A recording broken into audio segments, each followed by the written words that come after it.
പയ്യന്നൂർ ശ്രീ പൂന്തുരുത്തി മുച്ചിലോട്ട് ഭഗവതി ക്ഷേത്രത്തിൽ നടക്കുന്ന ആചാരപ്പെടൽ ചടങ്ങിന്റെ ഭാഗമായി കാരയപ്പം തയ്യാറാക്കി. 1 ലക്ഷം കാരയപ്പമാണ് ചടങ്ങിലേക്കായി ചുട്ടെടുത്തത്.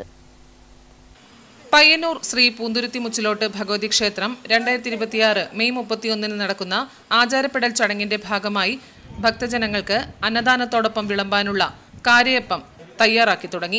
20 മുതൽ 28 വരെ കുഴികളുള്ള 70 കാരി ഉപയോഗിച്ച് 250 സ്ത്രീകളാണ് 1 ലക്ഷം കാരയപ്പം ചുട്ടെടുക്കുന്നത്.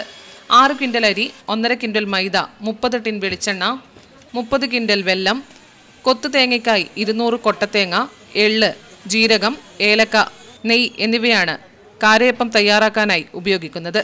കോമരം ആചാരപ്പെടുന്നതോടൊപ്പം വീട്ടുകൂടൽ ചടങ്ങ് ഭണ്ഡാരപ്പുരയിൽ വെച്ച് നടക്കും. ചടങ്ങിൽ പന്തലിൽ വെച്ച് മധുരം വിളമ്പും.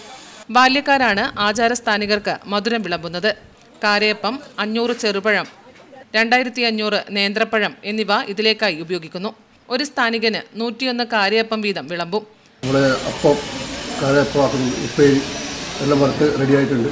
അത് ആചാരസ്ഥാനികർക്കും ഇവിടെ വരുന്ന ഭക്തജനങ്ങൾക്കും വിളമ്പാൻ വേണ്ടിയിട്ടുള്ള ഭക്ഷണത്തിൻ്റെ എല്ലാ കാര്യങ്ങളും ഇവിടെ റെഡിയായിട്ട് വെച്ചിട്ടുണ്ട്. അന്നദാനത്തിൽ പങ്കെടുക്കുന്നവർക്ക് സദ്യക്കൊപ്പം 10 വീതം കാരയപ്പവും വറുത്തെടുത്ത ഉപ്പേരിയും നൽകും. 1 ലക്ഷം കാരയപ്പമാണ് ചടങ്ങിലേക്കായി ചുട്ടെടുത്തത്. Network news, Payyanur.